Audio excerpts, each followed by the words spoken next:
வணக்கம். இன்னைக்கு கிளாஸில் நம்ம பார்க்க போகிற டாபிக் பார்த்தீங்கன்னா Discrete Mathematics BX4005 இந்த கோட் பேப்பரோட யூனிவர்சிட்டி கொஷின்ஸோட 2 மார்க் கொஷின்ஸோட ஆன்சர்ஸ் தான் பார்க்க போகிறோம். ஒவ்வொரு யூனிட்லேயும் ரெண்டு கொஷின்ஸ் தான் நம்ம பார்ப்போம். ஸோ 5 into 2 10 கொஷின்ஸ் மட்டும்தான் இன்றைக்கி கிளாஸில் நம்ம ஃபாலோ பண்ண போகிறோம். ஆல்ரெடி நம்ம கிளாஸ் 1 அண்ட் கிளாஸ் 2 கிட்டத்தட்ட ஒரு 2-3 கொஷின்ஸோட கலெக்ஷனுக்கான ஆன்சர்ஸ் பார்த்துருந்தோம். கண்டிப்பாக அந்த வீடியோஸ் உங்களுக்கு யூஸ்ஃபுல்லாக இருக்கும்னு நினைக்கிறோம். வீடியோஸ் பார்க்காதவங்க டிஸ்கிரிப்ஷனில் லிங்க் இருக்குது, ஒரு தடவை செக் பண்ணி பாருங்கள். அண்ட் இது கிளாஸ் 3க்கான schedule. In first problem, using truth table, show that the proposition P join negation P of meet Q is tautology. ஒரு கண்டிஷன் கொடுத்துருக்காங்க. இந்த கண்டிஷனோட ரிசல்ட்டு ட்ரூத் டேபிளில் டாட்டாலஜி அப்படின்னு நம்ம சொல்லணுமா. நமக்கு தெரியும் டாட்டாலஜி என்னன்னா நம்மளுடைய லாஸ்ட் காலம் ஆன்சர் எல்லாமே பார்த்திங்கன்னா ட்ரூவாக இருக்கணும். That is call tautology R tautology சொல்லுவாங்க. ஸோ இப்போ பார்க்கலாமா, நமக்கு மொத்தம் இதில் பார்த்திங்கன்னா 1 PQ 2 லெட்டர்ஸ் தான் இருக்குது. ஆப்ரேஷன்ஸ் பார்த்திங்கன்னா ஜாயிண்ட் ஒன்று எடுக்கணும், நெகேஷன் ஆஃப் இந்த மீட்டுக்கு பார்க்கணும். ஸோ முதல்ல PQ எழுதிக்கோங்க. PQோட true true false false true false true false true true true false false true false falls.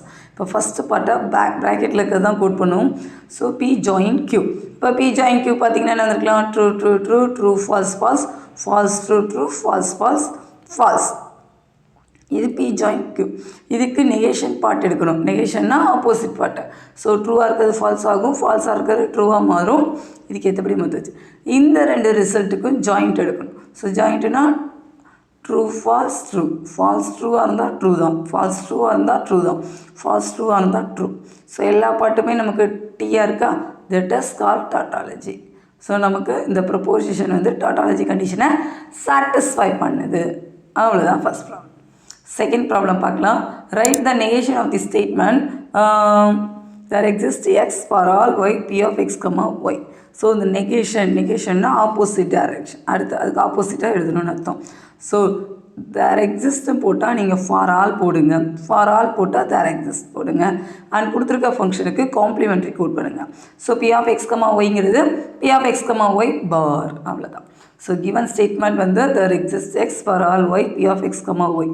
So இதுக்கு நெகேஷன் கேட்டாங்கன்னா நீங்கள் மாற்றி எடுத்து எழுதுகிற மாதிரி இருக்கும். இது யூனிட் 1ஓட 2 மார்க் கொஷின்ஸு. அடுத்து யூனிட் 2 பார்க்கலாம். Find the number of non negative integer solutions of the equation x1 + x2 + x3 = 11. So இந்த மாதிரி கொடுத்துருக்காங்க. நான் நெகட்டிவ் இன்டிஜர்ஸ் கேட்டிருக்காங்க. சொல்யூஷன் ஆஃப் த ஒரே ஒரு ஈக்குவேஷன், 3 வேரியபிள் இருக்குது. ஸோ எப்படி பார்க்குதுன்னு பார்க்கலாம். Solution let n = total number of solution. அப்போ இந்த மாதிரி ஒரு ஈக்குவேஷன் கொடுத்து உங்களுக்கு சொல்யூஷன் கேட்குறாங்கன்னா C of n plus r minus 1 r. So n plus r minus 1ல் காம்பினேஷனை நம்ம சூஸ் பண்ணணும். இந்த ப்ராப்ளத்தில் என்னோட வேல்யூன்னு பார்த்தீங்கன்னா 3, அதாவது 3 வேரியபிள்ஸ் x1 x2 x3 கொடுத்துருக்காங்க. ஆரோட வேல்யூனா இந்த ரைட் ஆன்சராக இருக்குல்ல, திஸ் இஸ் அவர் ஆர். அவ்வளோதான், இதை சப்ஸ்டியூட் பண்ணிக்கலாம். இந்த மாதிரி ப்ராப்ளம் கொடுத்தா இது ஃபார்ம்லாம் தெரியணும், அப்ளை பண்ணுங்கள். அப்போ 3 + 11 - 1 ஆறுங்கிறது நம்ம 11 எடுத்துருக்கோம். That is C of 13, 11. So 13C11. 13C11 நீங்கள் டேரெக்டாக கால்குலேட்டரில் செக் பண்ணிக்கலாம். அப்படி இல்லைன்னா 13C2, அதாவது இது ரெண்டுமே நியரர் வேல்யூவாக இருக்கா. ஸோ நியரர் வேல்யூவாக இருந்ததுன்னா நம்ம மாற்றிக்கலாம், எவ்வளோ டிஃப்ரென்ஸோ அதை மட்டும் கோட் பண்ணிக்கலாம். இது ஃபார்முலா சப்ஸ்டியூட் பண்ண நினைக்கலாம். 13 × 12/2 × 1. ஸோ ஒர்க் அவுட் பண்ணால் வி கெட் ஆன்சர் 78. அடுத்து find the regression relation for the Fibonacci series. So Fibonacci சீரியன்ஸோட regression relation it is repeated 2 mark question. இந்த மாதிரி கொஷின்லாம் ஜென்ரல் கொஷின். ஸோ கண்டிப்பாக இந்த மாதிரி கேட்டால் நம்ம அப்படியே டேர்ம் எழுதுனாலே போதும். Regression relation on Fibonacci sequence. The regression relation corresponding to Fibonacci sequence FN. Fibonacci sequence தான் என்னன்னா 1 1, இதோட டோட்டல் 2, அதாவது இதோட டோட்டல் 3, இதோட டோட்டல் 5, இதே மாதிரி கண்டினியூ ஆகும். That is call Fibonacci sequence. இதுக்கு ரெக்ரெஷன் ரிலேஷன் கேட்குறாங்கன்னா Fn + 2 = Fn + 1 + Fn, n ≥ 0. With the initial condition F0ஓட வேல்யூ 0வாக இருக்கணும், F1ஓட வேல்யூ 1ஆக இருக்கணும். That is our format. Fn + 2, n + 2 value Fn + 1 Fn. இதுக்கு முன்னாடி இருக்கிற 2 பார்ட்டோட டோட்டல் தான் தேர்ட் டேர்மாக இருக்கணும் அப்படிங்கிறது கொடுத்துருக்காங்க. இது ஒரு ஃபார்மேட்டு. அப்படி இல்லைனா சில புக்கில் இது எப்படி எழுதியிருப்பாங்கன்னா இது வந்து n ≥ 0, ஸ்டார்டிங் வேல்யூ 0வாக இருந்து எடுத்திருக்கும். இதுக்கு பதில் என்ன வைக்கலாம்னா எஃப்என்னா இதுக்கு முன்னாடி இருக்கிற டேர்ம் fn-1, அதுக்கு முன்னாடி இருக்கிற term n-2, n greater than or equal to 2. சில புக்கில் இந்த மாதிரியும் நமக்கு கொடுத்துருப்பாங்க. ரெண்டுமே சேம் மீனிங் தான், மீனிங் வைஸ் எதுவுமே மாறால. கண்டிஷனில் நம்ம எழுதுறது n+2 ஸ்டார்ட் பண்ணோம்னா n+1 n previous 2 terms.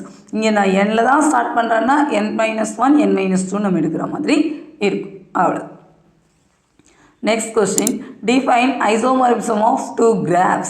So isomorphism எப்படி define பண்ணணும் அப்படின்னு கேட்டிருக்காங்க.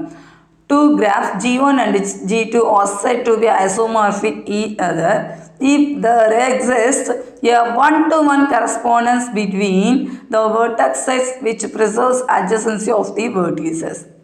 ஸோ 1-to-1 கரஸ்பாண்டன்ஸாக இருக்குதா வெர்டெக்ஸ் செட்டுக்கு அப்படின்னு கேட்டிருக்காங்க. அட்ஜசன்சி வெர்டிசஸோட ஒவ்வொரு வெர்டெக்ஸ்க்கும் கரெக்டாக எட்ஜஸ் ஃபார்மாக இருக்கா அப்படின்னு நம்ம செக் பண்ணுறது தான் isomorphism. If G1 and G2 are isomer, ஒருவேளை ஐசோமார்பிக்னு ஒரு ப்ராப்ளம் கொடுத்து செக் பண்ண சொல்கிறாங்கன்னா G1 and G2 have the same number of vertices. ரெண்டு கிராஃப்லேயுமே வெர்டிசஸோட லெவல் சேமாக இருக்கணும். The same number of edges சேமாக இருக்கணும். And equal number of vertices with a given degree. So ஒவ்வொரு வெர்டிசஸ்க்குமே டிகிரி சேமாக இருக்கணும்.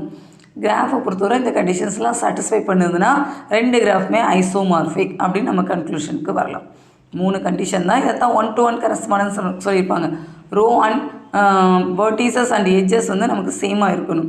ஸோ அதை தனித்தனி பாயிண்ட்டாக எழுதுனீங்கன்னா same number of vertices, same number of edges and equal number of vertices இப்படி இருந்ததுன்னா இட் இஸ் கால்ட் ஐசோமார்பிக். அடுத்த கொஸ்டின் பார்த்தீங்கன்னா state the hand shaking theorem. இது ரொம்ப ரொம்ப முக்கியம். நம்ம ஆல்ரெடி இதுக்கு ரெலவெண்ட்டாக நிறைய ப்ராப்ளம்ஸ் ஒர்க் அவுட் பண்ணியிருக்கோம். பட் நமக்கு 2 மார்க் கொஸ்டினில் இது தியரி கொஸ்டினாக மட்டும் தான் கேட்டிருக்காங்க. ஸோ அப்படி கேட்டிருந்தாங்கன்னா எப்படி ஒர்க் அவுட் பண்ணுறது பாருங்கள். Hand shaking theorem. Let G = V, E, அதாவது ஒரு கிராஃப் எடுத்துக்கோங்க, அவ்வளோதான். V undirected graph with E edges.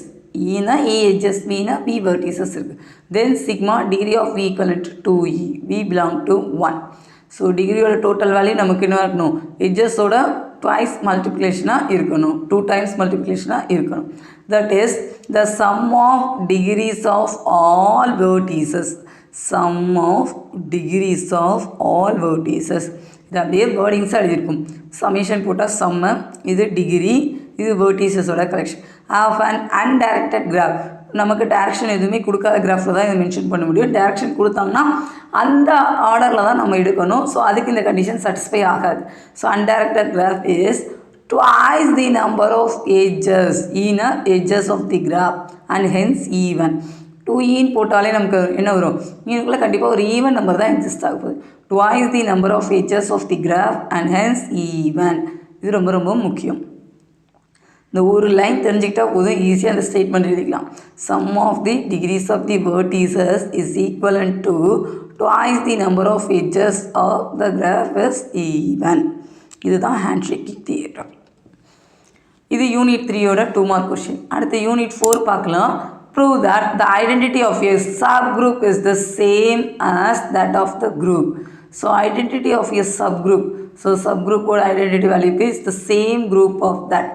கண்டிப்பாக சேமாக தான் இருக்கும் அப்படிங்கிறோம். இப்போ பார்க்கலாமா, சப்குரூப்புக்கும் குரூப்புக்கும் என்ன ஒரு பாண்டிங், அது கண்டிஷன் சாட்டிஸ்ஃபை பண்ணுதான்னு பார்க்கலாம். Let E be the identity element of group G. நார்மலாக ஒரு குரூப் ஜியில் ஐடென்டிட்டி எலமெண்ட்னால் நம்ம ஈன்னு எடுப்போம். அடுத்த சப் குரூப்பில் டிஃபைன் பண்ணுறது E டேஷ்னு எடுத்துக்கலாம். Let E dash be the identity element of a subgroup of G. எடுத்தாச்சு. இப்போ குரூப் ஜியில் எடுக்கிறீங்க, ஒரு ஐடென்டிட்டி எலமெண்ட்னால் அது எப்படி இருக்கணும், இந்த குரூப் ஜியில் எடுக்கிறீங்க, A belong to H இருந்ததுன்னா ஜியில் ஒரு சப் குரூப் எடுக்கிறீங்க, அவ்வளோதான். So A belong to H இருந்தால் A ஸ்டார், ஹெச்சில் எடுக்கிற டேர்ம் என்ன நம்ம எடுத்துருக்கோம், E dash. அப்போ E dash equivalent to A. Identity தானே, ஐடென்டிட்டியோட மல்டிப்ளை பண்ணால் நமக்கு சேம் நம்பர் தான் எடுக்கப்படும். இது ஈக்குவேஷன் 1. சப் குரூப்பில் கோட் பண்ணுறீங்க. அப்போ A belong to H இருந்து A belong to Gயாகவும் இருந்ததுன்னா ஜியில் எக்ஸிஸ்ட் ஆகும். கண்டிப்பாக குரூப்பில் சப் குரூப்புங்கிறப்போ உள்ளே தான் இருக்க போகுது. ஸோ அப்போ இந்த ஈங்கிறது கண்டிப்பாக ஜிலையும் இருக்கும். அப்போ A star E equivalent to A. இந்த ரெண்டு ஈக்குவேஷனை கம்பைன் பண்ணிங்கன்னா from equation 1 and 2 A star E equivalent to A star E. அப்போ A லெஃப்ட் ட்ரான்ஸ்லேஷனில் யூஸ் பண்ணிட்டோன்னா E dash equivalent to E. Both are all சேம்ங்கிறப்ப யூனிக் எலமெண்ட்டாக தான் இருக்கும். அப்போ குரூப் G ஆகட்டும் சப் குரூப் G dash ஆகட்டும் நமக்கு ஐடென்டிட்டி எலமெண்ட் சேமாக தான் இருக்கும். The identity of a subgroup is the same as that group of G. 3 line தான் எழுதியிருக்கோம். குரூப் ஜியை பொறுத்தவரை identity element E, G subgroup ஜியை பொறுத்தவரை ஜி டேஷை பொறுத்தவரை இ டேஷ் கோட் பண்ணியிருக்காங்க. ஜி டேஷ் சார் ஜியை பொறுத்தவரை நம்ம எடுக்கிறோம் A belong to H, A star E dash equal to E. சப் குரூப்பில் டிஃபைன் பண்ணுறப்ப நமக்கு ஒரு டேர்ம் வருது. இது ரெண்டையும் கம்பைன் பண்ணிங்கன்னா வி காட் சேம் வேல்யூ. அதுதான் நமக்கு ஸ்டேட்மெண்ட்டாக கேட்டிருக்காங்க. The identity of a subgroup is the same as that group of G. That is our proof. State Lagrange's theorem in group theory. Lagrange's theorem ஒரு repeated question நம்ம part B part சியில் expect பண்ணிகிட்டு இருக்கோம். But நமக்கு ஒரு 2 mark கொஸ்டினில் statement மட்டும் கேட்டிருக்காங்க. அப்படின்னா நம்ம அந்த ஸ்டேட்மெண்ட் மட்டும் எழுதினாலே போதும். Let G be a finite group of order N and H be a subgroup of G. ஒரு குரூப்பு ஆர்டர் எண்ணில் எடுத்துருக்கிறோம், அதில் சப் குரூப்பு கோட் பண்ணிக்கோம். Then the order of H divides the order of G. Order of H எப்படி define பண்ணுறாங்கன்னா order of H divides order of ஜியாக இருக்கணும் அப்படின்னு நமக்கு சொல்கிறது தான் Lagrange's theorem.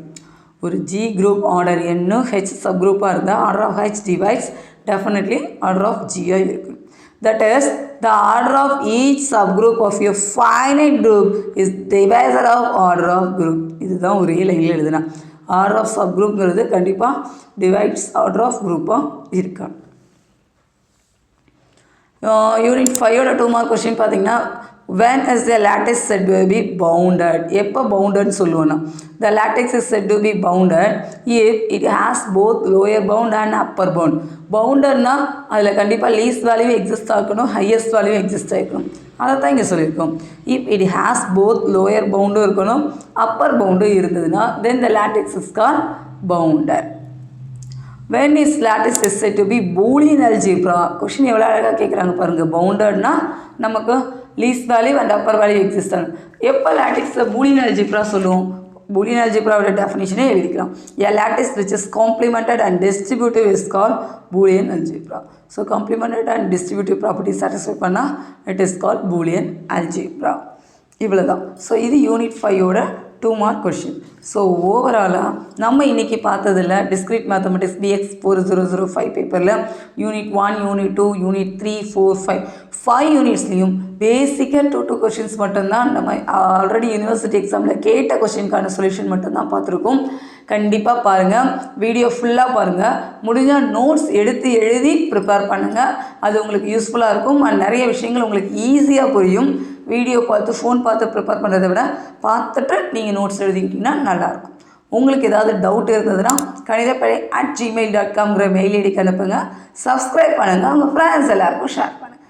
Next topic next வீடியோவில் பார்க்கலாம். தேங்க்யூ.